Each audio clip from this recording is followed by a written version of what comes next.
নমস্কার বন্ধুরা, SB academic সেন্টারের প্রত্যেকটা ছাত্রছাত্রীকে স্বাগত। দেখতে পাচ্ছো আজকে কিন্তু তোমাদের ম্যাথমেটিক্স দেখাচ্ছি, যেটা 2026 সালের জন্য খুবই গুরুত্বপূর্ণ। ঠিক আছে, অনেক ছাত্রছাত্রী বলেছে যে স্যার আপনি ইম্পর্টেন্ট কোশ্চেনগুলো আলোচনা করুন। তো দেখো, সত্যি কথা বলতে এই সমস্ত অঙ্কগুলো তোমাদের কিন্তু পর্ষদের বই এবং তোমাদের এবিটিএ টেস্ট পেপারে কিন্তু এই অঙ্কগুলো বেশি আছে। আমি তোমাদের সরল সুদ কষা থেকে যে ইম্পর্টেন্ট অঙ্কগুলো আছে সেগুলো তুলে ধরছি। দেখো, আসল কিন্তু 2000 টাকা, সরল সুদের আর 6% সময়টি মানে কি তোমার হচ্ছিল 2/5 সুদ। দেখো ইন্টারেস্টের মান বের করছে 48 টাকা বেরিয়েছে। ঠিক আছে, এই অঙ্কটা ইম্পর্টেন্ট আছে। 3 দাগের দেখো আর একটা অঙ্ক আছে, এটাও এই অঙ্কটা ইম্পর্টেন্ট আছে। আসল এত টাকা, সরল সুদ 25/3, আর সময় বলেছে এটা সরল সুদ। ঠিক আছে, এটা সরল সুদের হার হবে। ঠিক আছে, সরল সুদ নয় বাবা, এটা সরল সুদের হার হয়। হার মানে কি? আর এটা পার্সেন্টেজ যাবে। হ্যাঁ, সরল সুদের হার হয়, কারো হার। আর সময় এত, অ্যান্সার কিন্তু হবে 960-এর সঙ্গে 100 যোগ করলে কত? 1060 টাকা।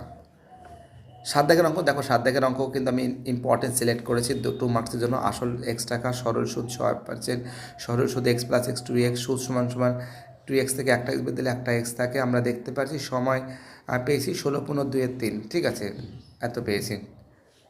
দেখো এবার দেখো আমাদের পরের অঙ্কটা কি সিলেক্ট করা হয়েছে। দেখো একই পেজ দুবার ছবি তোলা আছে। দেখো, ঠিক আছে, একই পেজ দুবার ছবি তোলা আছে। 10-এর অঙ্কটা দিয়েছি। দেখো 10-এর অঙ্ক দেখতে পাচ্ছি আসল 292 টাকা, সময় একদিন মানে 1/365, সুদ বলেছে 5 পয়সা মানে 5/100, এটা টাকা হবে। ঠিক আছে, টাকার কয়েক টাকা হবে। সরল সুদের হার আমরা ক্যালকুলেশন করে পাচ্ছি 4%। পরের অঙ্কটা 11 দাগের অঙ্কটাও সিলেক্ট করেছি। আসল 600 টাকা, সরল সুদ 8%, সুদ 168 টাকা, সময় দেখো ক্যালকুলেশন করেছি 7/2। ঠিক আছে, দেখো 3×1=2 অ্যান্সার হয়েছে। পরের প্রশ্ন দেখো 13 most important and most vital অঙ্ক। 13 দাগের অঙ্কটা কিন্তু আমরা খুব গুরুত্বপূর্ণ অঙ্ক বলে মনে করি। আমরা দেখতে পাচ্ছি আসল প্লাস 7 বছরের সুদ হচ্ছিল 7100 টাকা, আসল প্লাস 4 বছরের সুদ সমান 6200 টাকা। ক্যালকুলেশন করলে কত হবে? 4 থেকে 7 বিয়োগ করলে হবে 3 বছর। 3 বছরের সুদ হচ্ছে বিয়োগ করলে 900 টাকা, 1 বছরের সুদ 900/3, 7 বছরের সুদ ক্যালকুলেশন করা হবে 2100 টাকা। তাহলে আমরা এখানে যদি ইন্টারেস্ট পাই, তাহলে আমাদের আসলটা কত হবে? 7000 থেকে 2100 বাদ দিলে কত হবে? 5000 টাকা। সময় বলেছে 7 বছর। সরল সুদের হার কী আছে? ইন্টারেস্ট মাল্টিপ্লাই 100, পি মাল্টিপ্লাই কী হবে? টি হবে। ক্যালকুলেশন করা হবে 6%। ওকে, চলো এটাও হয়ে গেছে। এই সমস্ত অঙ্কগুলো একদম খতরনাক ইম্পর্টেন্ট। ঠিক আছে, দেখ এই আর একটা অঙ্ক, অমলবাবু ব্যাংকে এত করেছে, বিশাখাবাবু করেছে, তাই তো? সুদ এত টাকা, সময় 3 বছর, ক্যালকুলেশন করে 6%। অমল রায়ের ব্যাংকের ক্ষেত্রে। আর পশুপতি ঘোষের পোস্ট অফিসের ক্ষেত্রে দেখো, এখানে কিন্তু ক্যালকুলেশন করে আমরা পেয়েছি 8%। তো দুটোকে যদি পার্সেন্টেজ করি, তার মানে কি আছে? 3:4 থাকছে। ঠিক আছে, তো দেখতে পাচ্ছি এই অঙ্ক যে আছে, এই অঙ্কটা কিন্তু অ্যান্সার কিন্তু এই হবে। কথার দাম নেই, কথার দাম না থাকলে হয়। তো দেখতে পাচ্ছ 3/4, 3:4 হয়েছে। আমাদের দেখতে পাচ্ছি আসলাম চাচা ব্যাংকে X টাকা রেখেছেন, পোস্ট অফিসে রেখেছেন একক, দশক, শতক, হাজার, অযুত, লক্ষ। 1 লক্ষ বিয়োগ X টাকা জমা রেখেছেন। ব্যাংকের ক্ষেত্রে আমরা ক্যালকুলেশন করছি 5x/100 পেয়েছি। পোস্ট অফিসের ক্ষেত্রে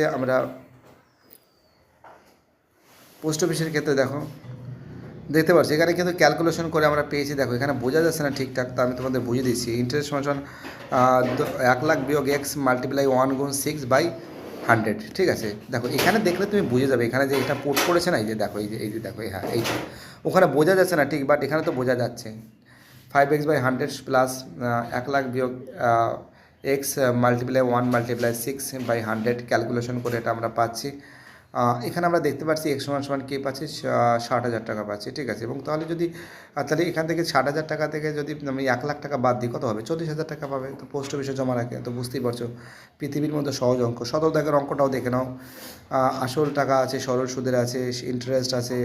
ঠিক আছে, সব কিছু কিন্তু ক্যালকুলেশন করে কিন্তু করা আছে। ঠিক আছে, এবার দেখো দেখো এই অঙ্কগুলো কিন্তু আমরা সিলেক্ট করেছি 2026 সালে মাধ্যমিক পরীক্ষার জন্য। প্রশ্ন সালে করেছি একই টাইপের অঙ্ক। ঠিক আছে, একই টাইপের, একই ডিজাইন, একই টাইপ। দেখো ক্যালকুলেশন করে এক্সের মান কত পেয়েছি? 6,000 টাকা পেয়েছি। তো এখান থেকে বিয়োগ করলে কত হবে? 4,000 টাকা হবে। আর দীপুর প্রথম ক্ষেত্রে দেখো, দীপুর প্রথম ক্ষেত্রে এই অঙ্কটাও দেখো খুব সুন্দর করে তুলে ধরা হয়েছে। 187.5 হয়েছে। ঠিক আছে, ক্যালকুলেশন করে পাচ্ছি আমরা।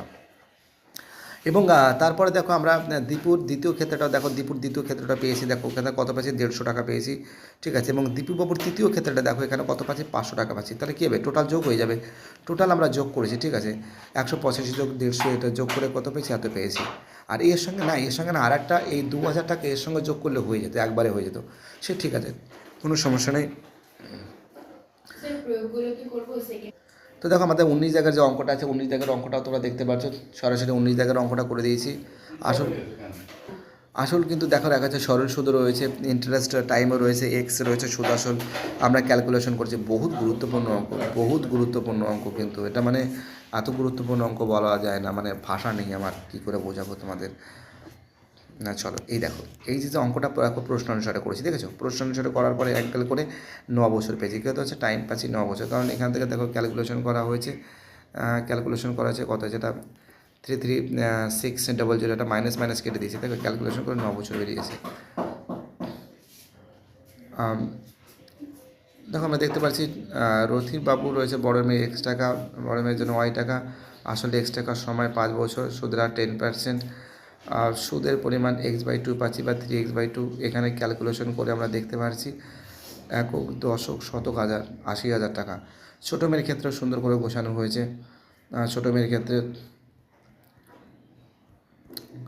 দেখো এখানে দেখতে পাচ্ছি, এখানে ক্যালকুলেশন করে সুদ বের করেছি, সুদের ক্ষেত্রে y+y2y কত হচ্ছে 6,000 টাকা। দেখতে পাচ্ছ সব অঙ্কগুলো তুলে ধরেছি, এই অঙ্কগুলো খুবই গুরুত্বপূর্ণ। এবং দেখো তোমাদের এসএ কিউবগুলোও তুলে ধরেছি, ঠিক আছে, আর এসি কিউবগুলো তুলে ধরেছি, দেখতে পাচ্ছ খুব সুন্দর করে। এসি কিউব মানে 22-এর রোমান 1, রোমান 2 এর অঙ্কটা দেখে নাও, ঠিক আছে। দেখো ওই পেজে দেখাচ্ছি, দেখো তারা ভয়ে কোনো কারণ নেই, দেখতে পাচ্ছ রোমান 2 এর অঙ্ক। তারপর অঙ্কটা দেখো, রোমান 3 এর অঙ্কটা দেখো 8%, ওকে। রোমান 4 এর যে প্রশ্ন আছে 4%, দেখতে পাচ্ছ। রোমান 5 এর হবে কত, 240 টাকা, এটাও খুব গুরুত্বপূর্ণ অঙ্ক। তার মানে এই অঙ্কগুলো কিন্তু পরীক্ষার ক্ষেত্রে মোস্ট ইম্পর্টেন্ট। বাইটারা সবাই ভালো থাকবে।